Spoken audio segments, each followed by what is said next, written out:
La cadena Democracia presenta Controversia. Lo estamos retomando con fuerza, cumpliendo las metas previstas. Hay que actuar con la fuerza que se necesita. Controversia. Sería un subsidio directo al consumidor. Una zona de seguridad del Estado. Controversia. Temas relevantes analizados a profundidad. Controversia. Con Miguel Rivadeneira. Comenzamos.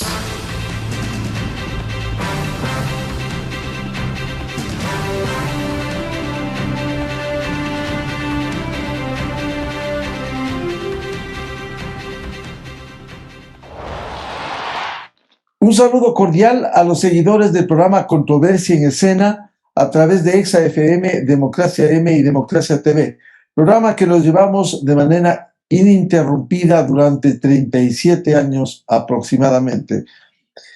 Hoy en Exa FM, Democracia M y Democracia TV. Hoy queremos plantear un tema que tiene que ver con la región, cómo afrontar la crisis política y la corrupción en América Latina, la sentencia en Argentina contra su vicepresidenta, el futuro del Perú tras la salida de su presidente Pedro Castillo y las perspectivas en general de América Latina. Quisiera partir como premisa señalando que los hechos ocurridos durante los últimos días en varios países de América Latina refleja cómo protagonistas de actos de corrupción e incluso sentenciados se juntan para tratar de protegerse y de solidarizarse entre ellos. No importa si para ello patrocinan la violencia que pone en juego la estabilidad democrática o las buenas relaciones diplomáticas entre países amigos. Todo por defender a quienes violentaron el ordenamiento jurídico o simplemente han sido parte de actos de corrupción que llevaron a juicios y que terminaron con sentencias condenatorias por haber integrado organizaciones delincuenciales que llegaron al poder. En el caso de la salida del presidente peruano Pedro Castillo, mandatarios de México, Argentina, Bolivia y Colombia se han solidarizado y abogan por la misma causa. Pedro Castillo fue señalado en su país por violentar el ordenamiento jurídico interno e intentar dar abiertamente un golpe de Estado y que está siendo investigado por actos de corrupción en los que están involucrados con sus familiares. Resulta vergonzoso que mandatarios cuestionados en sus países, el caso de México y Argentina, que son también acusados de actos de corrupción, demuestren una clara injerencia en los asuntos internos del Perú, en contraste con las críticas cuando se les formula como mecanismo de protesta para enfrentar y ellos reivindican su soberanía. Lo grave, reaparece la violencia como mecanismo de protesta para tratar de mantenerse en el poder en nombre del manoseado término del pueblo. Ya vivieron la violencia Chile, vivimos en el Ecuador, Colombia, Bolivia, y hoy precisamente vive el Perú. El gobierno corrupto de Argentina, quisiera añadir, que no tiene ninguna calidad moral porque defiende a una vicepresidenta sentenciada por corrupción y que tiene tantos otros procesos judiciales en desarrollo, tuvo la audacia esta semana de pretender imponer al Ecuador que le otorgue de inmediato el salvoconducto de salida a la exministra del Correísmo, María de los Ángeles Duarte, sentenciada a 8 años de cárcel por cohecho agravado, cuando la Convención de Caracas de 1954 impide conceder asilo político a una persona condenada por hechos de corrupción. Mejor debieran, decimos, dedicarse a atender los problemas internos de sus pueblos que no han podido solucionarlos. Con estos antecedentes quiero dar la cordial bienvenida a nuestros invitados de hoy, el doctor Benjamín Fernández Bogado, jurista, ex constituyente de Paraguay, pensador y escritor, director de Radio Libre de Asunción y de 5 Días TV, el doctor José Ugaz, un reconocido abogado peruano, ex procurador ad hoc de su país y expresidente de Transparencia Internacional. En Quito nos acompaña el doctor Esteban Santos, jurista, internacionalista y académico. Vamos a hacer una breve pausa y volvemos de inmediato para iniciar este programa.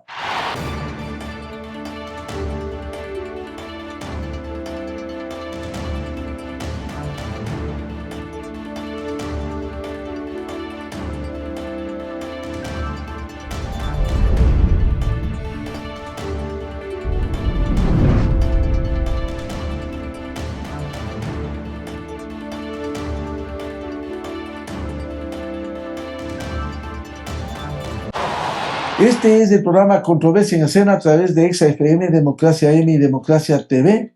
La cordial bienvenida a nuestros invitados de hoy, el doctor Benjamín Fernández Bogado, jurista, ex constituyente de Paraguay, pensador y escritor.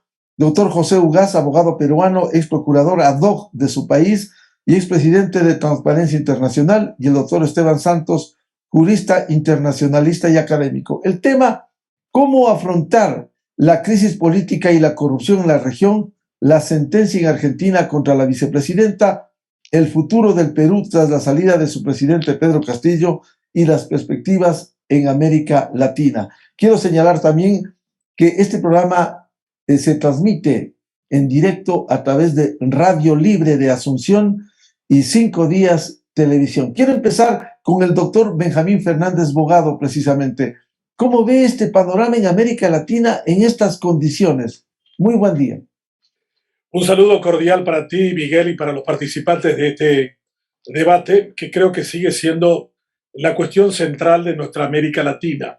¿Cuánta capacidad tenemos los latinoamericanos para entender que vivir en un Estado de Derecho generalmente implica, cuando se trata de situaciones críticas, admitir que las normas deben ser cumplidas incluso por nosotros? Y ha ocurrido a lo largo de nuestra historia casi siempre de que utilizamos las instituciones para provecho particular y cuando ellas deben socorrernos están tan degradadas, tan bastardeadas, que terminamos desconfiando de ellas en su conjunto.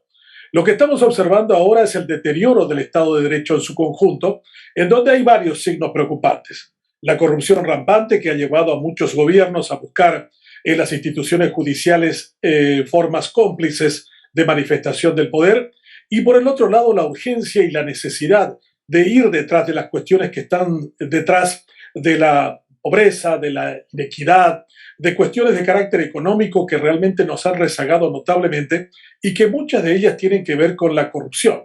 Ese estado de corrupción que se ha transformado en una corrupción del Estado al principio, pero que ahora tiene fórmulas de manifestación de tipo social en diferentes estamentos. Y ha llevado también, ¿por qué no?, como situación de castigo a la elección de liderazgos populistas que se sostuvieron muy bien a inicios de este siglo con una extraordinaria capacidad de absorción de las materias primas nuestras por parte de países de notable crecimiento como China, pero que posteriormente no fueron sostenibles porque muchas de esas cuestiones de ingresos económicos notables no transformaron nuestro país en estructuras mucho más justas. Seguimos siendo radigalmente situaciones de Estado bastante corruptas en su interior y no hemos podido apuntalar ese crecimiento económico de comienzos de siglo con una institucionalidad robusta, seria, previsible, que nos haga a todos corresponsables con el sistema democrático en su conjunto. La crisis de la democracia sigue siendo la prolongación de otras crisis de carácter social y económico que no hemos podido resolver hasta el momento. Bienvenido al doctor José Ugaz, un reconocido abogado peruano, expresidente de Transparencia Internacional. Su primer comentario respecto de lo que estamos viviendo en América Latina, esta crisis política, esta crisis por la galopante corrupción. Muy buen día. Buenas tardes, Miguel. En realidad creo que efectivamente estamos viviendo en el péndulo, como se acaba de señalar, del populismo. Es claro que la tendencia ahora, más allá de si hay un mapa más rojo que antes en términos ideológicos, la característica tanto de gobiernos de derecha como gobiernos de izquierda que han venido asumiendo el poder en la región es básicamente la de ser gobiernos populistas basados en la demagogia y en algunos casos más severos con regímenes muy autoritarios como es el caso de Nicaragua, Venezuela, que han venido marcando una impronta de degradación sistemática hasta su desaparecimiento, en ese caso, de los regímenes democráticos. Y creo que un buen ejemplo de eso es lo que está pasando en mi país, donde gana las elecciones un maestro rural del norte del Perú. Eso generó alguna expectativa. Primero hay que decir que ganó con una votación muy baja, no es que haya sido un presidente electo masivamente por el pueblo, sino en la primera vuelta creo que tuvo 14% solamente de votos a su favor. Pero luego al competir con la hija de Fujimori, que tiene una oposición férrea y sólida desde el régimen de su padre, hizo posible que llegara al poder. hizo muy mal el sector tradicional de la política peruana de no querer reconocer esa elección. Fue una victoria legítima, ajustada, pero legítima, y hubo quienes empezaron a hablar de fraude sin ningún elemento de base real para poder alegar la nulidad de las elecciones. Y de ahí en adelante lo que hemos visto es un presidente absolutamente impreparado, totalmente populista y, peor aún, desde el primer día que se sentó en el poder, decidido a saquear el Estado con personas cercanas a su entorno, ya sean maestros, ya sean personas de su pueblo, ya sean personas del partido que lo cobijó, llamado Perú Libre, un partido de extrema izquierda cuyo presidente además está condenado por corrupción, y además de sus familiares, como ya se ha señalado, sobrinos, esposa, su propia hija, etcétera, involucrados en distintos esquemas de corrupción. Y eso lo que ha llevado es finalmente a que este señor, desesperado para no verse llevado a prisión, vacado y puesto en prisión, hiciera un golpe políticamente suicida, de un golpe de Estado, sin ninguna coordinación de ningún tipo, ni con las Fuerzas Armadas, ni con la policía. Fue un acto de locura temporal probablemente, y que hoy esté en prisión, lamentablemente, con cierta convulsión social, porque hay personas afines a su partido. Ayer el ministro de Defensa calcula que no son más de 10.000 que están alentando saqueos y actos violentos en algunas provincias del país. Bienvenido al doctor Esteban Santos, académico, jurista internacionalista. ¿Cómo ve esta situación en América Latina? Muy buen día. Muchísimas gracias, Miguel, y mi saludo también a los compañeros del panel. Creo que se ha dicho muchas cosas en las cuales yo estoy absolutamente de acuerdo. Es increíble ver cómo a mes cambiado podemos hablar de crisis importantes que se dan en algunos países de la región. Cómo pasamos del Perú, pasamos a la Argentina, podemos ver problemas justamente en cada uno de los países de la región, y creo que tienen como base este primer hecho de los problemas de gobernabilidad, el problema del populismo y el problema justamente de líderes arraigados que lo que quieren es lucrar del poder y no así servir al pueblo.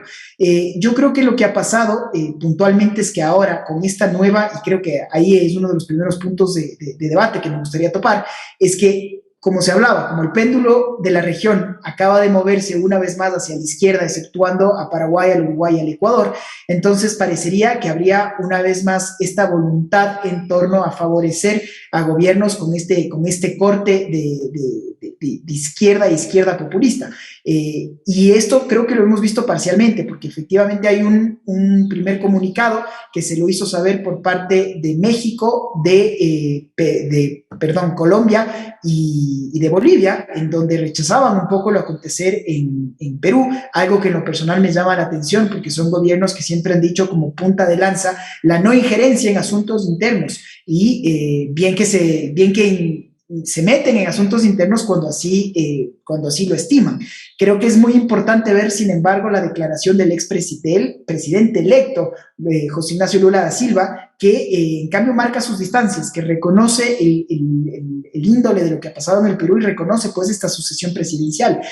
Hay mucha tela que cortar. Estábamos atentos a la entrega de la batuta de la presidencia pro tempore, por ejemplo, de la Alianza del Pacífico, y el Ecuador estaba viendo esto con ojos muy expectantes por nuestra voluntad de querer ingresar. En su momento el presidente mexicano le dijo, bueno, si Mahoma no va a la montaña, que la montaña vaya a Mahoma, cuando el Congreso peruano no le dio la autorización a Castillo para salir del país. Bueno, se da toda esta grave conmoción social, se da este cambio de gobierno por el autoatentado que perpetuó Castillo, en donde coincido plenamente. Creo que el cargo le quedó demasiado grande al ex profesor pues, rural. Pero no por esa condición. Yo creo que su falta de preparación vino en torno a todo lo que convivieron esos 16 meses tan caóticos, y creo que esas 3 horas que fue ese intento de golpe de Estado resumió muy bien lo que fueron esos meses tan caóticos. Me sabrán corregir, llegaron a desfilar casi 80 ministros entre entradas y salidas, y yo siempre dejo sentado el cómo, y lo digo casi con envidia, el cómo un país tan rico como el Perú sigue creciendo no gracias a su clase política, sino a pesar de ella. Lamento pues que se haya tenido que seguir con estos problemas de inestabilidad tan grande, pero creo que en este momento hay un cambio constitucional. Yo en lo personal veía con muchísimo escepticismo que la vicepresidenta Duarte, que si bien se tendría que reconocer una primera mujer en la presidencia, no fue así por cómo entró por la ventana, y ella inicialmente juramentó en el cargo hasta el 2026. Veo que muy rápido ya cambió ese parecer, y ahora lo que se está hablando es de un adelanto de las elecciones. Finalmente, siempre digo esto es un reto para la institucionalidad de todos nuestros países de la región, y que justamente se respete, por un lado, la separabilidad de poderes, y por otro, que estos cambios se den siempre en el marco del respeto a la ley y en paz, algo que siempre es un reto en sí mismo en esta región. Benjamín Fernández, ¿cómo cataloga lo que ha sucedido en Argentina con esta sentencia en uno de los tantos procesos contra Cristina Fernández de Kirchner, que ha sido cuestionada por su manejo de los recursos públicos? La acumulación del poder político en manos de los Kirchner durante tanto tiempo, con varios casos judiciales que involucraba al marido muerto, a ella y a sus hijos, ha sido una constante durante todo este tiempo. Es imposible en el caso de Argentina, donde tienen la posibilidad de que la declaración jurada de bienes sea conocida anualmente, poder explicar cómo una pareja presidencial con unos determinados ingresos bastante modestos terminan acumulando tal fortuna cuando solo habían ejercido cargos públicos. Eso era insostenible desde el punto de vista de cualquier grado de investigación que se haga. Y ahora ha comenzado a hacerse una reflexión en torno a ese tema, y comienzan las sanciones y también la tarea de recuperar la justicia en un país que ha sido bastante bastardeado en todo esto durante todo este proceso. El poder político ha buscado degradar toda posibilidad de control sobre, primero, haciendo un fuerte ataque a las instituciones judiciales. Apenas comienzan a criticarlos, a cuestionarlos, a investigarlos y a sancionarlos, comienzan a hablar de lawfare, esa expresión en inglés que significa utilizar el sistema judicial para ir en contra de una persona determinada. Pero cuando durante mucho tiempo utilizaron ese poder judicial a capricho, no habían tenido una observación de ese tipo en esas circunstancias. Creo que lo de la Argentina es un ejemplo bastante interesante, porque estamos hablando del verdadero poder detrás de esa nación, que no es el del presidente Fernández, sino de quien le puso en ese cargo, que es la señora Cristina Fernández, viuda de Kirchner. Me parece también un buen mensaje de estar enviando en el sentido de poder recuperar la justicia en una nación en donde un fiscal que estaba investigando un caso también de corrupción termina siendo asesinado o muerto de forma sospechosa. En todo ese sentido, creo que el mensaje desde la Argentina es: vamos a buscar recuperar el sentido verdadero de una justicia a pesar del poder político, de todas las consecuencias que esto podría suponer. En un país como Argentina, que viene bastante degradada en su democracia desde hace bastante tiempo, incluso en términos económicos, esta es una ventana de esperanzas y de oportunidades, quizás para rescatar el verdadero sentido del derecho a partir de una institución tan cara a esos anhelos como el Poder Judicial. Benjamín, sin embargo, el populismo sigue latente. El caso de Argentina, el peronismo, pese a que no ha solucionado los problemas internos durante décadas. Eso significa que la cuestión de las alternativas o las alternancias tampoco han resultado muy exitosas. El gobierno de Macri no ha podido mostrarnos una alternativa distinta en términos de gestión, y eso ha hecho que retornaran los peronistas con todo lo que eso suponía. De nuevo, vuelvo a decir, era sostenible el populismo, porque hay que recordar una cosa: el populismo es el hijo de la abundancia. Si no hay mucho por repartir, lógicamente el populismo entra en crisis, que es todavía lo que estamos observando ahora en términos prácticos y fácticos. Y eso no solo tiene implicancias desde el punto de vista económico, con una inflación superior al 70% en la Argentina y con graves problemas sociales, sino también tiene que ver con la propia gobernabilidad política, en la relación del poder político con la propia justicia. La cuestión del por qué seguimos buscando esas opciones, porque yo creo que tampoco hemos trabajado con opciones y alternativas que sean eficaces en la gestión y que realmente nos muestren un camino alternativo. Los que han prometido el cambio han buscado afanosamente parecerse a aquel sistema que habían detestado sobradamente, pero que no justificaron en su acción concreta un modelo de gestión distinto. Doctor José Ugaz, ¿cómo ve la situación de Argentina y estos hechos de corrupción en donde la justicia de alguna manera ha reivindicado y ha sentenciado a Cristina Fernández de Kirchner? Bueno, creo que como hemos testimoniado los que hemos seguido de alguna manera el proceso y la investigación previa, el fiscal Diego Lucioni contó con suficiente evidencia y esto ha sido ratificado con toda claridad por el Poder Judicial argentino.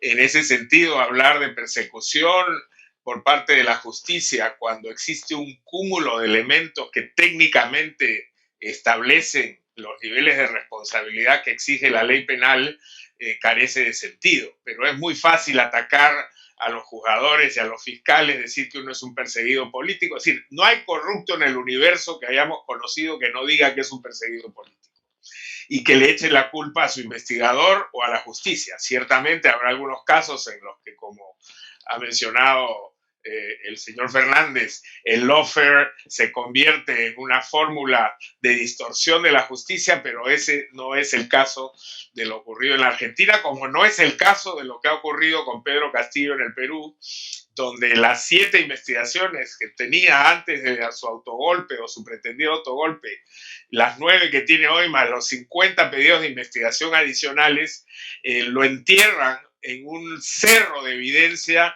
en el que hay, por ejemplo, 14 personas de su entorno personal más cercano que lo están acusando, que han decidido acogerse a los mecanismos de la colaboración eficaz y decir efectivamente el presidente me pidió, yo le di, dio la orden para que se haga esto. Es decir, su propio entorno ha sido muy activo, muy proactivo cuando fueron ellos mismos sometidos a la justicia en señalar la responsabilidad del presidente. Entonces, creo que esto confirma una vez más lo que venimos sosteniendo desde la comunidad anticorrupción, que es que la corrupción no solamente es un problema ético y económico, sino que tiene una serie de consecuencias que pasan por la profundización de la pobreza, el incremento de la inequidad y un impacto en la gobernabilidad de los países cuando hablamos de gran corrupción. Y cuando hablamos de gran corrupción nos estamos refiriendo a la corrupción en el poder, la de los Kirchner, la de los expresidentes del Perú que han terminado condenados, investigados, y este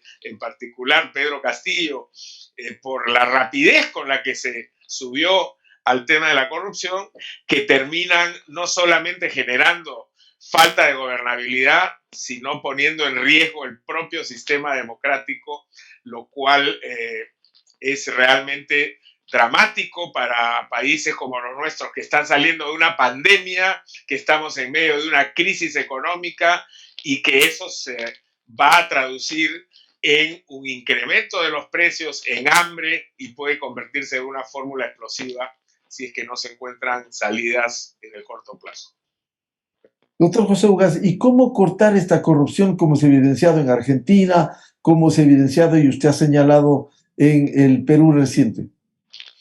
Bueno, se requieren reformas profundas. Primero hay que tener reformas institucionales como el financiamiento de la política, por ejemplo, y cómo se componen los partidos políticos donde los hay. La verdad que en el Perú, con la desaparición fáctica del APRA, prácticamente no ha quedado ningún partido político sobre el escenario. Lo que quedan son grupos aventureros que se forman con afanes electorales y si les va bien, de alguna manera rápidamente se dispersan y si les va mal desaparecen. Entonces creo que se requieren profundas reformas estructurales. Ahora la reflexión en el país, en el Perú me refiero, con lo que está pasando en este momento es no solamente que hay un pequeño grupo que está tratando de llevar agua para su molino desde la agitación y del radicalismo, sino que también estamos pagando una factura por el centralismo limeño, la falta de representatividad de vastos sectores de la población en las provincias del Perú, el hecho de que no hayamos podido resolver de manera estructural los problemas de la pobreza. Si bien es cierto, el Perú redujo en un 30% la extrema pobreza en los últimos años, bastaron 3 meses de pandemia para que esto se revirtiera de un plumazo, lo que quiere decir que la informalidad, la falta de estabilidad y de hecho el que la democracia no esté funcionando de la misma manera para todos hace que realmente sea un sistema que descansa sobre bases muy frágiles, que tenemos que ver la manera cómo enfrentar esta problemática a fin de ponerle solución, si es que queremos apostar por una mínima estabilidad en el corto y mediano plazo. Doctor Esteban Santos, su comentario sobre la situación de Argentina, esta sentencia contra Cristina Fernández de Kirchner y también la situación del Perú. Yo mientras les escuchaba se me venía a la mente esta frase que decía Andrés Oppenheimer refiriéndose a la Argentina, y creo que puede aplicar a cualquier país de la región, que si uno regresa a los 10 meses siente que absolutamente todo ha cambiado, y si luego regresa a los 10 años se da cuenta que no mucho o nada ha cambiado. Me llama la atención cuando yo hablaba con colegas en Argentina y les preguntaba, por ejemplo, con alguien que ve desde afuera estos hechos, ¿qué es el peronismo? Y él me respondía, es como Maradona, es como Dios, es básicamente lo que tú quieres que sea, y el peronismo puede ser de extrema derecha o de extrema izquierda, o básicamente se acopla en aras de simplemente mantenerse en el poder. Es increíble ver cómo llega un Mauricio Macri al gobierno para acabar con toda la era Kirchner, y ahora llega una era Kirchner para acabar con la era Macri. Es este intento siempre constante en la región, y creo que Argentina lo ejemplifica mejor que nadie, de hacer cada 4 o 5 años estas revoluciones de cambios de 360 grados y volvemos siempre al mismo punto de inicio. Sí rescato y celebro como muy importante que es la primera vez en la historia de ese país y probablemente de la región, habrán casos muy, muy contados en donde un mandatario en funciones, la señora Kirchner, ha sido ya condenada por temas de corrupción mientras ejerce cargo de vicepresidenta. La pregunta es siempre, ¿no? ¿Llegará a haber un día cárcel? ¿El fuero estará ahí presente? Los famosos, hoy por hoy lamentablemente, que están siendo mal utilizados en la región, estos asilos políticos, se darán, hay todavía mucha tela que cortar, pero como siempre, para mí es un tema de la institucionalidad, qué se está haciendo para lograr fortalecer y que las instituciones puedan sobrellevar a un líder de turno, sobre todo a los populismos, cuando tenemos estos cacicazgos tan enraizados en muchos países de la región que han terminado carcomiendo todos los estamentos del Estado. Y eso es algo muy sensible porque las personas de calle finalmente no tienen ese sentir de que pueden que estar por un lado bien representados y por otro que efectivamente existe un Estado de Derecho. Así es que el caso de la Argentina para mí es uno de los más emblemáticos y siempre concluyo, Miguel, diciendo, sobre todo a la luz de lo que ha sido el acontecer nacional en el Ecuador de estos días, mientras todo esto pasa en la Argentina, es la propia señora Kirchner quien ha hecho este lobby tan importante para conceder el asilo a una ex ministra ecuatoriana que se encuentra desde hace 2 años en condición de huésped del embajador, pero que ahora ya tiene el título de asilada política, y lo que se está buscando en mi manera de forma equivocada, y sobre todo celebro la respuesta que se dio por parte de Cancillería ecuatoriana, la parte del Ejecutivo ecuatoriano, pues a través de Cancillería, en donde se dijo que no se puede hablar nunca, como usted muy bien lo mencionaba, Miguel, a la introducción, de un salvoconducto cuando la Convención de Caracas y todas las convenciones de Viena en torno a relaciones diplomáticas expresamente señalan, por un lado, sí, la inviolabilidad de la sede diplomática, y por eso es que la señora Duarte ha estado ahí 2 años y probablemente estemos ante un Assange 2.0, porque probablemente se quede mucho más tiempo ahí, por lo menos lo que va de este mandato, pero asimismo de que la excepción, de acuerdo al derecho internacional, es que no se puede conceder un asilo político a alguien que ha sido acusada y sentenciada, como es el caso por crímenes comunes, como es este caso actual de corrupción. Voy a consultar eso más adelante a Benjamín y a José respecto de la situación del Ecuador. Pero, ¿cómo ve Esteban Santos la situación del Perú? Bueno, el Perú también es otro caso muy emblemático, porque si uno regresa a ver, Miguel, desde hace ya más de 2 décadas, absolutamente todos los presidentes peruanos han tenido problemas muy serios con la justicia. Vamos desde el expresidente Alberto Fujimori, condenado por crímenes en contra de la humanidad, que se encuentra en el mismo penal que en este momento el presidente Castillo, pero si hacemos un recuento muy, muy somero, vemos que todos los presidentes que han pasado han tenido problemas con la justicia. Toledo se encuentra esperando se encuentra en los Estados Unidos a la espera, si es que se va o no otorgar esta extradición. Ollantumala ha arrestado a su esposa lo propio por crímenes por corruptela. PPK, Pedro Pablo Kuczynski, que no pudo acabar su mandato por el escándalo de corrupción de Odebrecht. Le siguió el embajador Martín Vizcarra, que también tuvo todos los problemas, incluso hasta acabó en este meme del perrito Fiu Fiu y demás. 2 interinazgos muy cortos con Sagasti, en fin. y llegar a Pedro Castillo, y es un gobierno que no dura ni 16 meses. Por eso, cuando yo solo veía este somero recuento, la pregunta si es que la señora Dina Boluarte iba a aguantar hasta el 2026, yo sigo siendo muy escéptico de que esto se dé, y veo ya cómo la política cambió, de por un lado decir que vamos a aceptar y vamos a gobernar hasta el 2026, y de decirle al señor Andrés Manuel López Obrador, ven y le recibo la batuta de la presidencia pro tempore, y tratando de tener esta representatividad internacional, por el clamor popular y por la ingobernabilidad de este momento que está viendo el Perú, a tener que cambiar de tesis y afirmar que lo que tenía que darse es una elección anticipada.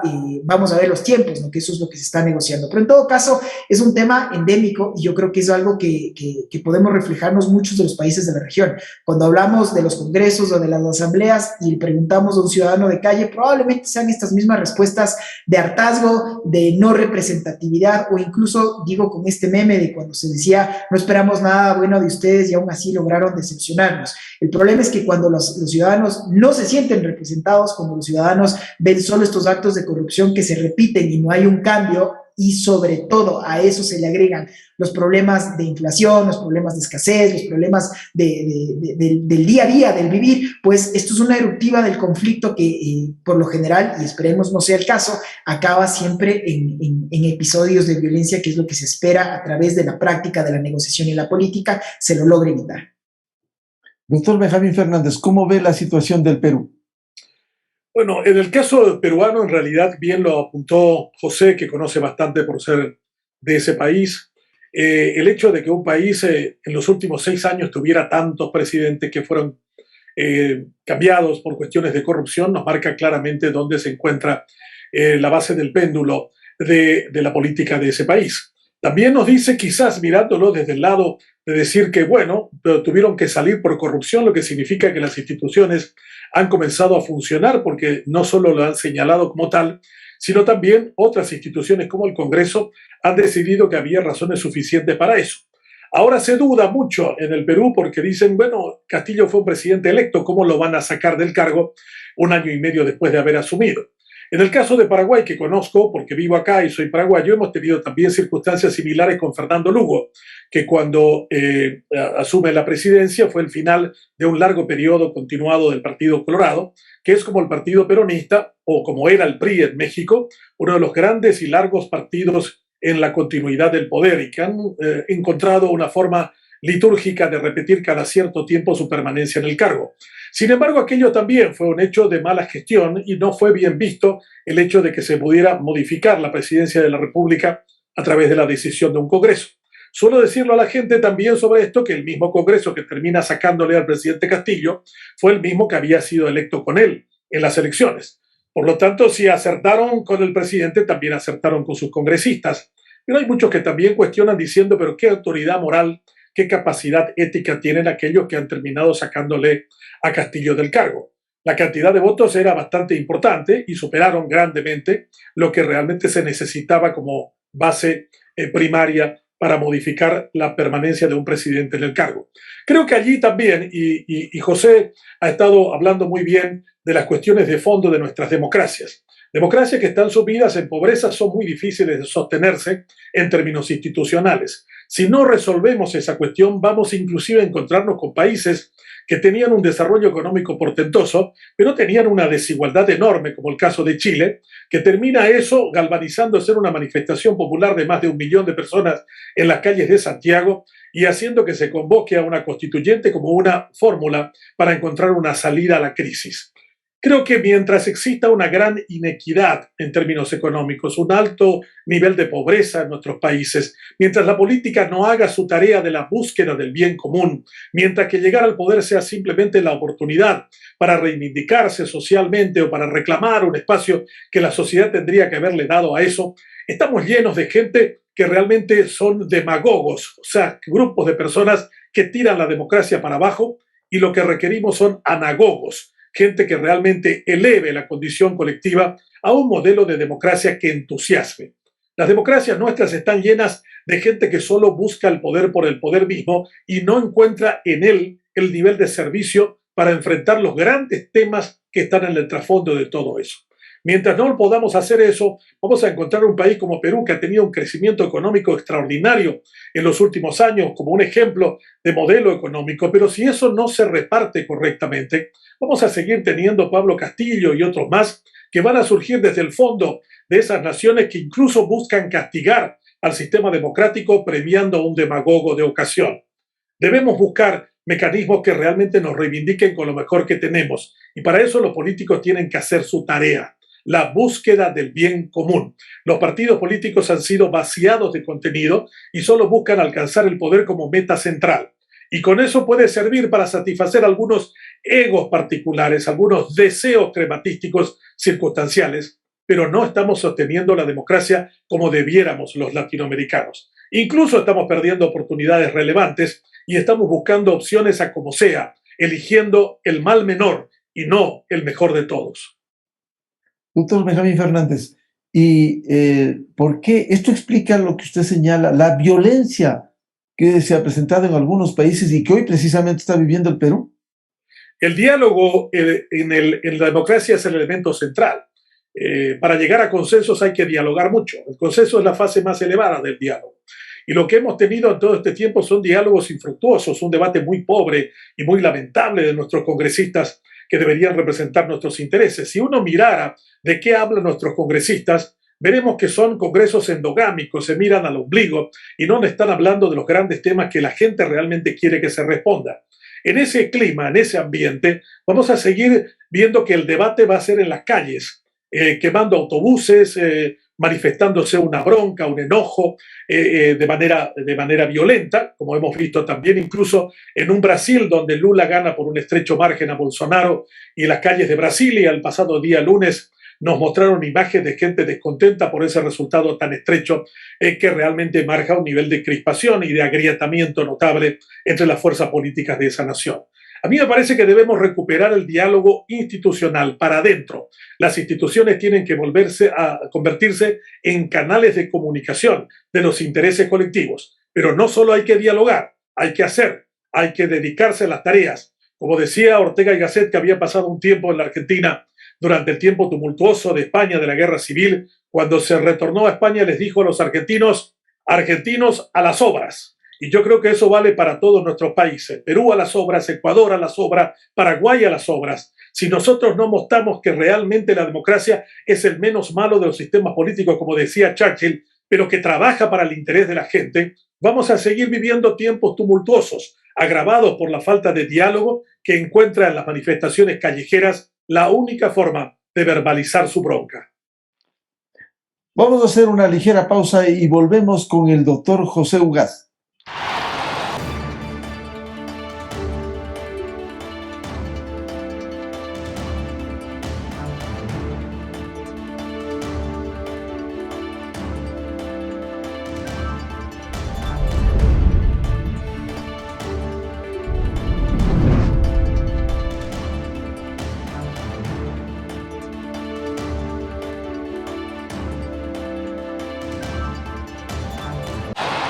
Este es el programa Controversia en Escena a través de Exa FM, Democracia M y Democracia TV y retransmite también Radio Libre de Asunción y 5 Días Televisión. Contamos con la presencia de 3 reconocidos invitados, el doctor José Ugaz, abogado peruano, es procurador ad hoc de su país y expresidente de Transparencia Internacional, el doctor Benjamín Fernández Bogado, jurista, ex constituyente de Paraguay, pensador y escritor, y el doctor Esteban Santos, jurista, internacionalista y académico ecuatoriano. Doctor José Ugaz, ¿cómo evitar estos actos de violencia que en algunos países se han sucedido durante los últimos tiempos y que hoy precisamente el Perú está viviendo? Bueno, lo primero es entender dónde está la génesis de esa violencia, porque no todas las expresiones obedecen a la misma causa. En el caso peruano yo diría que hay fundamentalmente 3 grupos claramente diferenciados, bueno, no tan claramente diferenciados, pero con planteamientos que sí se diferencian al momento de ser expresados.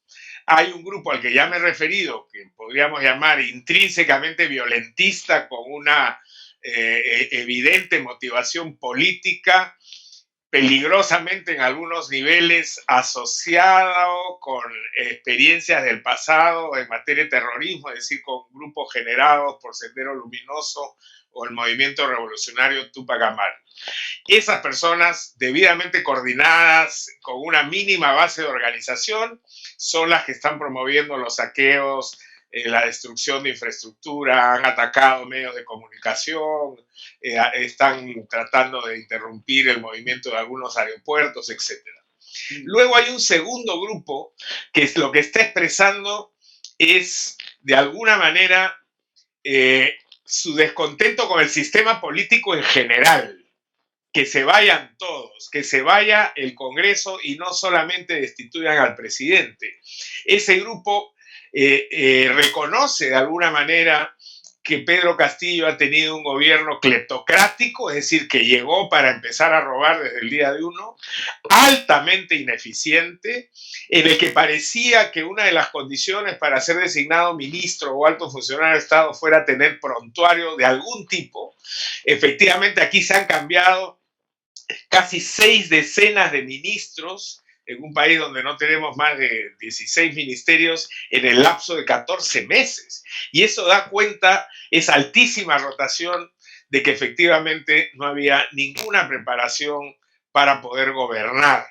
Y eso, haciendo un paréntesis, habla bien, a pesar de que el Perú tiene una precaria institucionalidad, habla bien de un sistema que le puso límites al presidente y no permitió que hubiera un desmontaje total de la institucionalidad del país.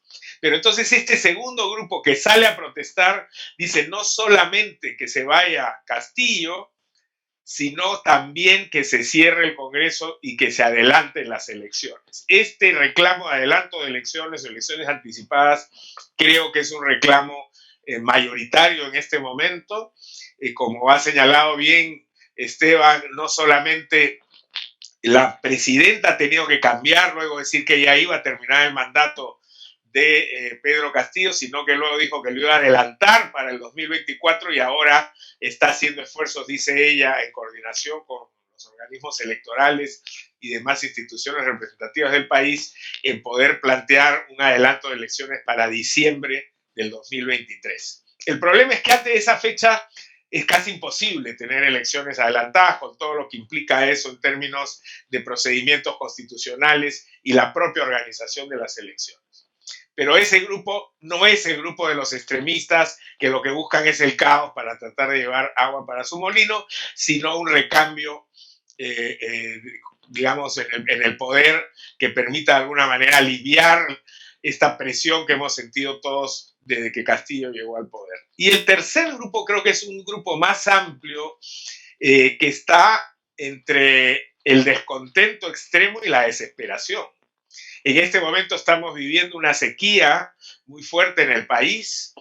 No ha podido este gobierno que se fue a comprar fertilizantes a pesar de que se venía la campaña agrícola y por casos de corrupción no se ha logrado completar el proceso de adquisición de fertilizantes. Eso va a tener un impacto, ya está teniendo un impacto en el precio de los alimentos. Entonces vamos a tener un escenario con problemas de seguridad alimentaria, con alta conflictividad en sectores estratégicos como el minero. El Perú, saben ustedes, es un productor muy importante de cobre y de oro, y sin embargo hay alta conflictividad alentada por el gobierno de Castillo, precisamente, que ha paralizado por muchas semanas y meses a los yacimientos mineros más importantes del país. Todo esto va a tener un impacto en la macroeconomía, aunque como se ha señalado bien, a pesar del ruido político, la economía peruana se ha mantenido con cierta estabilidad.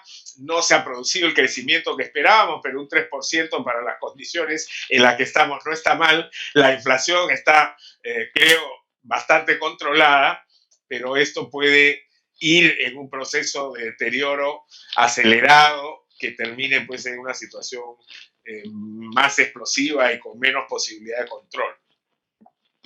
Hoy que hemos analizado en parte estos hechos de corrupción en América Latina, doctor José Ugas, quiero consultarle, dada su amplia experiencia, usted fue procurador ad hoc en Perú luego de la era de Fujimori, hizo una tarea titánica, logró recuperar recursos en el exterior.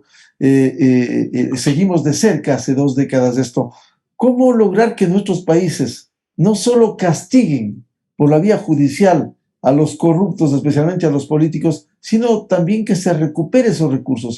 En el caso ecuatoriano tenemos un presidente prófugo de la justicia sentenciado a 8 años por cohecho agravado, un vicepresidente que acaba de salir de la cárcel y no ha devuelto nada. ¿Cómo lograr? ¿Cómo hizo usted? ¿Cuál fue su experiencia, doctor José Ugaz?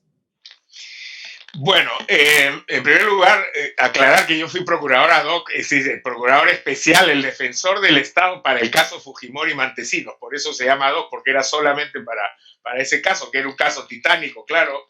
En los primeros 14 meses de gestión procesamos a más de 1.400 personas y de esas un 10% fue a prisión. Un proceso anticorrupción que pretenda ser exitoso tiene que transitar por 4 ejes fundamentales. El primero es prevenir, tratar de establecer los mecanismos que eviten que la corrupción se produzca. Eso es lo más ventajoso en términos de costo económico y de costo social.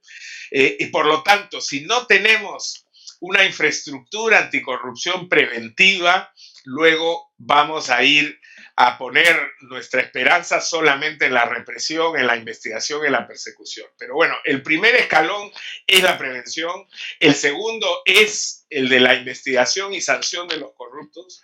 Un tercer nivel de éxito en la lucha contra la corrupción es la recuperación de activos, y un cuarto tiene que ver con las víctimas. Un proceso anticorrupción que no termina reparando a las víctimas, y en estos casos la víctima hay que romper ese viejo mito y esa desviación jurídica, tecnicista, que dice que el único perjudicado ante la corrupción y la gran corrupción es el Estado. No es cierto.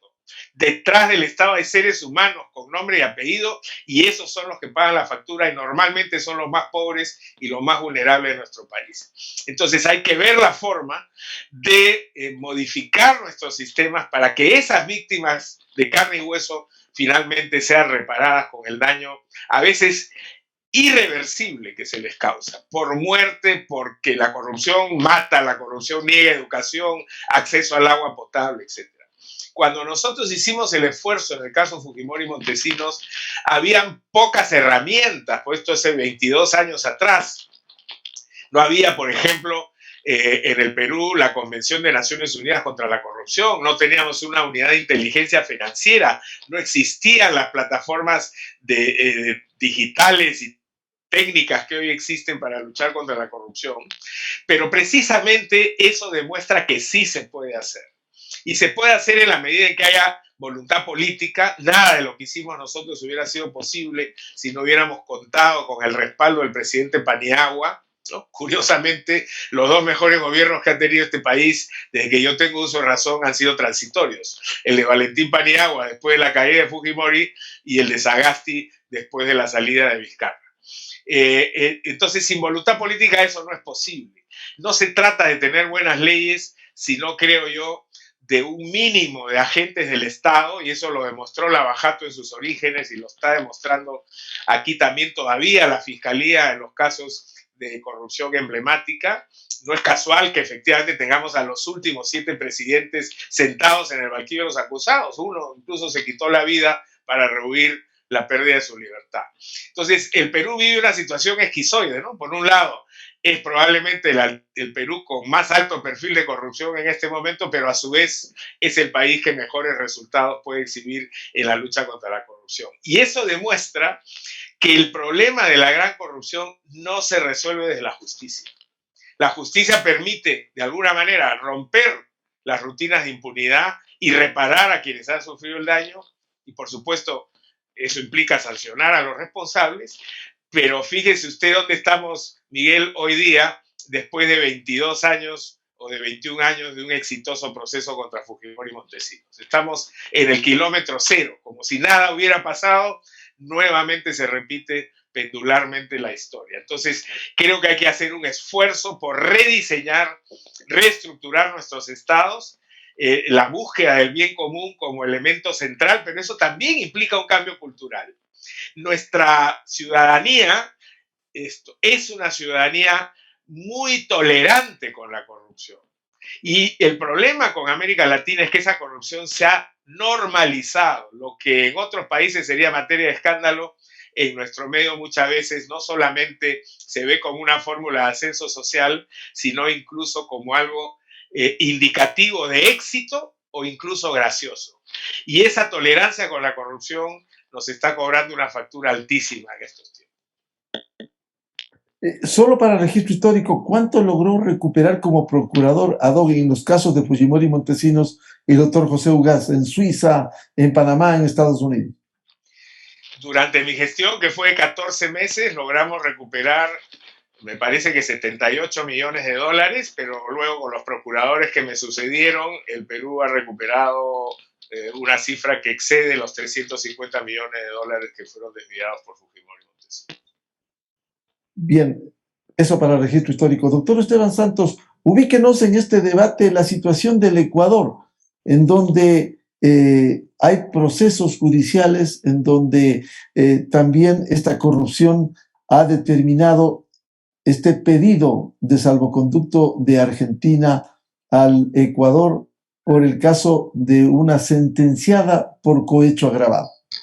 Lo primero, Miguel, es que veo que estamos a años luz de lo que el doctor Ugaz nos acaba de mencionar. En el Ecuador, lamentablemente, seguimos siempre con esa retórica de los peces gordos son los que salen, nunca se paga un centavo al erario nacional, y lo que más lamento es que esos mismos apellidos se vuelven a reciclar en la política nacional. Entonces hay una memoria muy cortoplacista. Esto tal vez puede también ser un hecho que se puede dar repetir en algunos países de la región, pero en todo caso en el Ecuador creo que tenemos uno de los problemas más graves, más serios, es la recuperación de todo lo que efectivamente se robó. En el Ecuador, en este momento, para mí, el problema más grande que tenemos es de una crisis no solo de institucionalidad, sino que un poco igual, como escuchaba previamente, esta idea de que se vayan todos, esta idea de que no sirve nada y esta idea de que hay que volver a refundar la patria, lo único que logra es volver a tener estos líderes, y yo siempre lo digo así, ¿no? Que vienen y nos ofrecen cada vez más circo a un pueblo que tiene todos los días menos pan. Y esto, lo que pasa es que se empiezan a polarizar. Yo creo que hay un componente también racial en el callejón interandino que ha sido muy manipulado y utilizado por algunos malos políticos que tratan de exacerbar pasiones en el término de jerarquía dentro de una pirámide socioeconómica, o sobre todo, insisto, en el tema racial también. Y en el Ecuador lo hemos vivido de primera mano en lo que fueron las manifestaciones de octubre del 19, la quema de la Contraloría y un poco luego los amnisticios que se dieron en la Asamblea en supuesta cara de gobernabilidad, pero esto dejó en mi criterio sentado un precedente nefasto para el futuro, y eso lo vemos con los principales detractores del gobierno, que usted hace lo que yo le digo o le incendio las calles. Y esa no puede ser jamás una gobernabilidad, no puede existir una gobernabilidad en un Estado de Derecho cuando se trata de dar solo por el mazo y tratar de implementar una agenda que jamás ganó en las elecciones.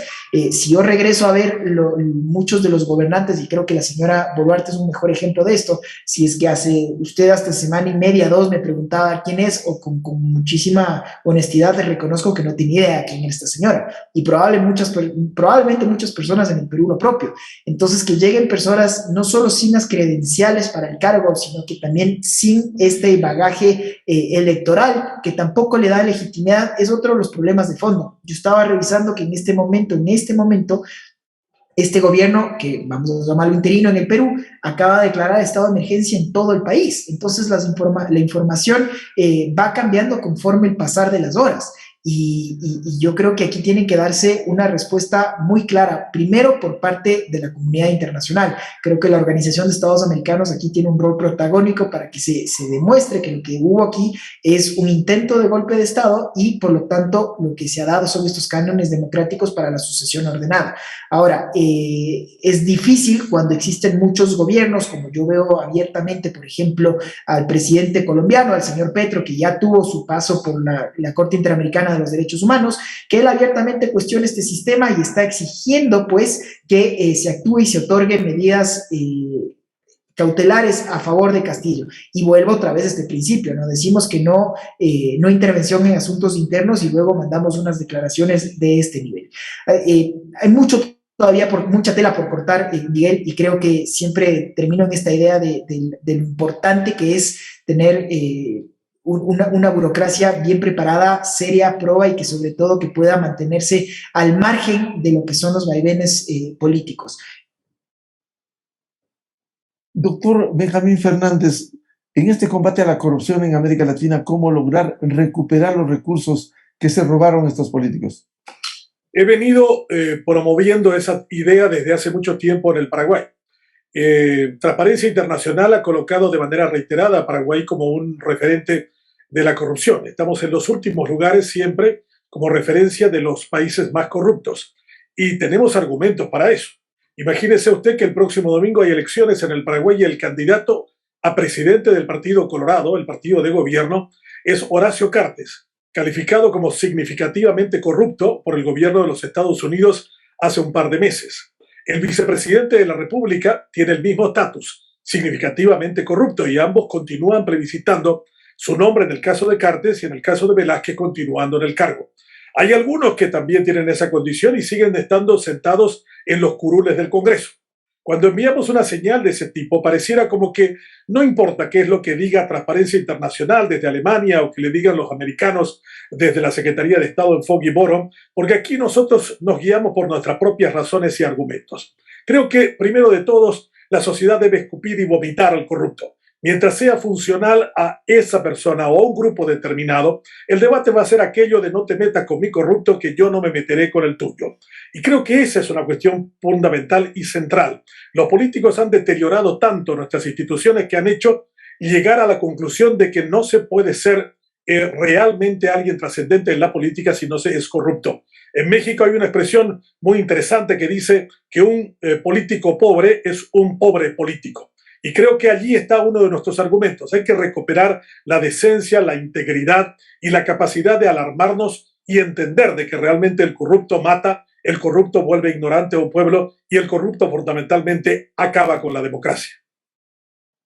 Doctor Benjamín Fernández, ¿y cómo le ve al Ecuador, usted que lo conoce, por la inestabilidad política, por estos hechos durante la historia reciente, cuando hubo un gobierno como el correísta que dejó sentencias condenatorias por corrupción precisamente y quieren volver al poder? Conozco y quiero mucho al Ecuador. He vivido en ese país desde el año 1983 por un periodo largo y creo que uno de los temas centrales en el Ecuador, a mí me tocó cuando empezaba a emerger Febres Cordero, después vendría Bucarán y otros más. Yo creo que uno de los grandes problemas es que Ecuador no termina de aprender la lección. Después de tantos gobernantes que han sido sacados, algunos por insanía, otros por corrupto, otros por estar refugiados en el exterior, corriendo de las consecuencias internas, habiendo degradado todas las instituciones y conociendo profundamente la importancia y el valor de ellas. Porque en el caso de Correa habría que juzgarlo en función de la capacidad y el conocimiento que tenía de lo que hacía y de lo que dejó de hacer. Y también el argumento aquel de haber degradado tanto las instituciones, que recuerdo muy bien cuando un periodista lo habían condenado y había tenido que salir del Ecuador, y un periódico como El Universo en Guayaquil, que había tenido sus propietarios pagar una cantidad enorme de dinero porque supuestamente habían agraviado a una persona dentro del poder. Yo creo que Ecuador es un mal alumno en materia democrática, no termina nunca de aprender de las lecciones que realmente tendrían que haber configurado no solo una sociedad más crítica, más juiciosa, que exigiera y demandara una política igual. Alguien dijo alguna vez que cada pueblo tiene el gobierno que se merece. Yo suelo decir, cada pueblo tiene el gobierno que se le parece. Lo que debería hacer la sociedad ecuatoriana es hacer que las mejores virtudes de ese pueblo terminen siendo reflejadas en la actitud y en la forma de escoger a sus gobernantes. ¿Y cómo le ve al Ecuador el doctor José Ugaz?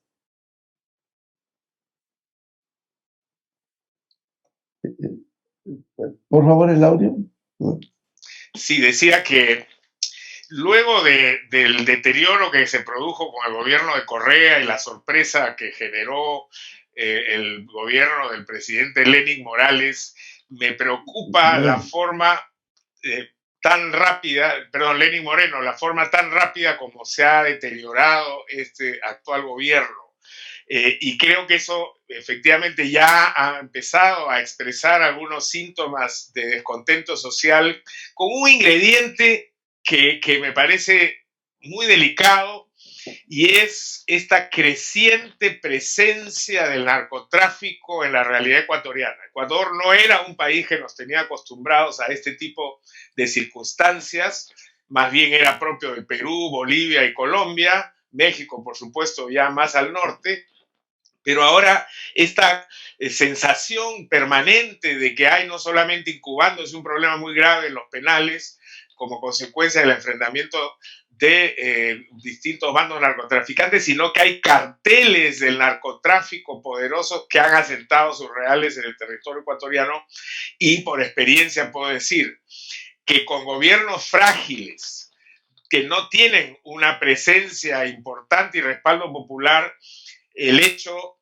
de que otros problemas se vayan sumando puede generar un cóctel que puede tener consecuencias muy negativas. La presencia del narcotráfico y otras formas de crimen organizado, y que se convierta la seguridad ciudadana entonces en un problema grave, y hemos visto también en Ecuador lo que ocurrió en Guayaquil, como ha ocurrido en Perú también al inicio de la pandemia, debido a la absoluta debilidad de la infraestructura de salud, los problemas que tenemos en materia de educación, lo que me he referido en términos de vuelta al incremento de la pobreza y sobre todo la pobreza extrema, son temas que preocupan, y ojalá que el gobierno de Ecuador pueda recuperar de alguna manera niveles básicos de confianza de la población como para poder enfrentar toda esta problemática.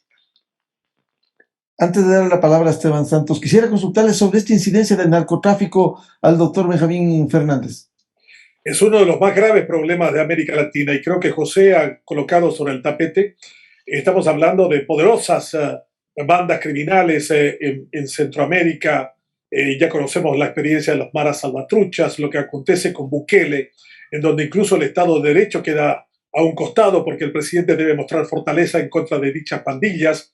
Estamos viendo una situación similar también en el Paraguay, con que en la medida en que se persigue a las bandas del PCC, el Comando Vermelho en Brasil, eso se prolonga en el Paraguay, donde hemos tenido también los mismos levantamientos en prisiones, convertidas muchas de ellas, estas prisiones, en verdaderas universidades del crimen.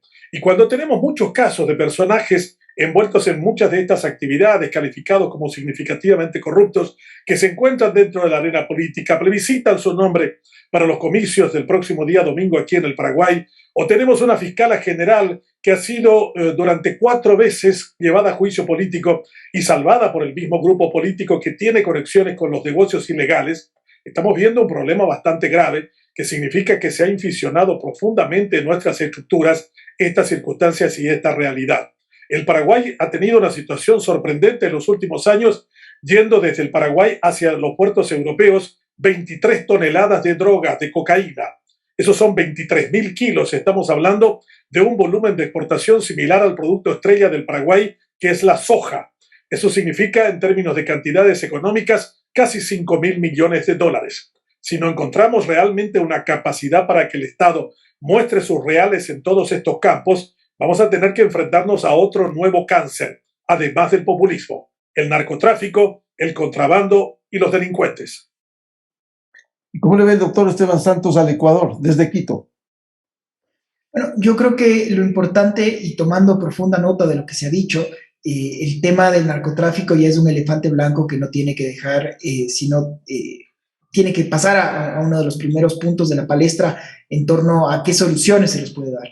Siempre me llama la atención lo que decía el expresidente brasilero Cardoso, que decía: mientras ustedes, refiriéndose al norte, a los Estados Unidos y al primer mundo, sigan poniendo las narices, pues aquí seguiremos poniendo la sangre. Luego de medio siglo de guerra y lucha contra el narcotráfico, de Plan Colombia, de todo lo que ha sido la pregunta del millón: ¿existe o no existe más droga en las aulas? Mis alumnos les pregunto siempre: ¿ustedes consiguen o no consiguen sustancias sujetas a fiscalización de manera fácil o no cuando ustedes van a una fiesta? Y normalmente la respuesta es una risa. El problema es que esa droga recreacional, todo el entramado que viene detrás y todo lo que eso puede corromper en una sociedad, corrompe desde el policía, al funcionario, al político, y eso carcome una sociedad. Así es que creo que este es el espacio, el momento justamente para plantear decisiones que puedan ser muy complicadas, porque siempre estos temas tabús son muy difíciles de conversar en una sociedad, y eso es algo que no solo le atañe al Ecuador, sino creo que a la región. Ahí viene una primera conclusión de mi parte. No basta con que esto sea una respuesta unitaria de un determinado país, porque las bandas que operan transnacionales, ellos sí son transnacionales, y si es que los gobiernos no tienen esa misma cooperación, pues ya vemos quién va ganando la lid. Y como le digo, Miguel, para mí esto ya es un momento de quiebre, en donde lo que se tiene que hacer es afrontar este tema, tomar el toro por los cuernos. Esto se cambia con más armas, con más sangre, o por lo contrario es momento ya de sentarse a conversar en qué puede ser otra salida que no sea lo que hemos venido haciendo los últimos 50 años. Y para concluir, doctor José Ugaz, ¿qué hacemos en América Latina y en otros países para cambiar este panorama, esta crisis política y esta corrupción galopante? Yo creo que hay que hacer una apuesta por la renovación del liderazgo político. Eso tiene muchas implicancias. Creo que pasa por una toma de conciencia de la ciudadanía. Es decir, hay que trabajar en campañas para recuperar un sentido cívico y republicano en nuestros países y poder a partir de ahí promover liderazgos que estén a la altura de los retos que acabamos de comentar, que son inmensos, pero tenemos que empezar por algo. Yo creo que hay ejemplos de que esto es posible. Uruguay está cerca de nosotros y es un país que se maneja en términos bastante razonables para estándares democráticos de una región como América Latina. Costa Rica, con todos sus bemoles, también lo ha podido de alguna manera hacer en Centroamérica, y sin embargo tenemos al lado países como Nicaragua, Honduras, El Salvador, Guatemala, en permanente crisis, y en el lado más sur del continente, países como Perú, Brasil, Ecuador, Paraguay, etcétera, ¿no? Entonces creo que, pero esto tiene que ser un esfuerzo colectivo, esto no puede ser algo que surja de una élite iluminada, sino tiene que haber un mínimo consenso, un pacto básico de a dónde queremos llegar, teniendo como eje central el bien común y la generación de un estado de bienestar que sea democráticamente alcanzable para todos y no para grupos de privilegiados. Doctor Benjamín Fernández, ¿cómo cambiamos este panorama en América Latina por la crisis política y la corrupción? La primera cuestión que creo que hay que recuperar es el sentido de la verdad. Hemos estado engañando a la sociedad en general sobre lo que se espera que sea una democracia. Esto que tenemos en muchos de los casos tiene mucho de ritual democrático. Se elige cada cierto tiempo una determinada cantidad de personas, se llenan algunas instituciones, pero están vacías de evangelio, de sentido, de verdadera razón de existir de ellas. Y yo creo que en ese sentido nos hace falta también una mirada que englobe lo internacional. En el Paraguay hace poco tiempo el Banco Interamericano de Desarrollo y el Banco Mundial dijeron que en el Paraguay se malgasta 1.600 millones de dólares anuales. No quiso usar la palabra se roba ni el Banco Mundial ni el Banco Interamericano de Desarrollo. El grave problema de todo esto es que el Banco Interamericano, después de entregar ese informe al ministro de Hacienda, lo nombró a ese ministro de Hacienda vicepresidente del Banco Interamericano en Washington. Eso significa que mientras no cambiemos los paradigmas en términos del combate real a la corrupción y aplicamos los mismos estándares para todo tipo de situaciones y circunstancias, no vamos a cambiar. Necesitamos recuperar el asombro y el desprecio al corrupto, por un lado, y necesitamos trabajar en conjunto sin dosis de cinismo, asumiendo que esta realidad perversa nos trae solo inestabilidad, pobreza y marginalidad. Doctor Esteban Santos, ¿cómo cambiamos este panorama en América Latina? Para mí todo empieza y termina con la educación. Yo creo que ese es finalmente el apostolado que yo en lo personal he hecho con la academia. Vivo de libre ejercicio mi profesión, pero creo que la fórmula en la que uno puede apoyar desde los espacios que uno pueda ir abonando puede ser justamente esto, realizando debates, realizando opinión, y creo que esto no va a cambiar con una varita mágica de la noche a la mañana. lo que menos va a pasar es cuando sigamos votando por estos malos líderes, por estos falsos mesías que quieran engañarnos ofrecernos el oro y el moro, y en la práctica tenemos un poco lo que decía, cambiamos a los 10 meses todo, volvemos a los 10 años y no ha cambiado nada. Así es que para mí la invitación es a la educación, y no creo que esto es un hecho utópico. Justo conversaba la semana pasada con un funcionario de la Embajada de Corea del Sur aquí en Ecuador, y él me decía lo increíble de cómo ha sido su cambio de vida. Esto yo le preguntaba cuando le decía cómo es que Corea del Sur está donde está y el Ecuador está donde está, ahora que estábamos festejando los 60 años de relaciones diplomáticas y de amistad entre los dos países. Pues hace 60 años el Ecuador estaba muy por encima de Corea del Sur y hoy es un país que nos lleva años luz. ¿Qué han hecho? ¿Qué ha cambiado? Y él me dijo, mi abuelo es alguien que murió de osteoporosis porque fue la persona que vivió la generación de la guerra, comió solo arroz sin más. Mi padre fue el primero en la aldea que fue a la escuela, y yo soy ahora un diplomático que estoy aquí conversando con usted del otro lado del mundo. Entonces creo que son soluciones a mediano y largo plazo, pero creo, y insisto, para mí todo empieza y termina con la educación. Vamos a hacer una pausa y volvemos para el cierre de este programa.